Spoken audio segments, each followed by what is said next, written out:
సింపుల్‌గా తీసి పారేస్తామండి. ఉప్మా అంటే ఉప్మానా అని అంటాం గానీ, ఉప్మాలలో ఎన్ని ఉప్మాలు చేసుకోవచ్చో తెలుసా?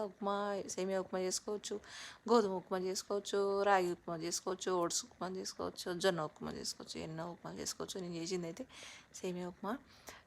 కొంచెం చిన్న కడాయి స్టవ్ మీద పెట్టుకొని సింపుల్ అండి. ఇది కూడా 15, 20 నిమిషాల కంటే ఎక్కువ పట్టదు. ఉప్మాలు ఏవైనా సరే మనకు half an hour, minimum half an అవర్‌లో అయితే అయిపోతుంటాయి అనమాట. బ్రేక్‌ఫాస్ట్ చాలా చాలా ఈజీగా అయిపోయేది ఏదైనా ఉందంటే మనకు ఉప్మానే కదా!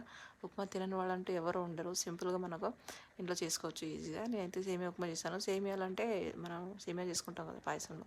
ఆ సేమియాలనే కొంచెం లైట్‌గా సన్నని సెగ అంటే మంట మీద రోస్ట్ చేసుకొని పక్కన తీసేసుకొని, అందులోనే కాస్త ఆయిల్ వేసేసి క్యారెట్ ముక్కలు, ఆనియన్ ముక్కలు, పచ్చిమిర్చి, కరివేపాకు, అల్లం ముక్కలు ఇవన్నీ వేసేసుకొని, ఇంకా ఏమైనా వెజిటేబుల్ వేసుకుంటే కూడా మంచిదే.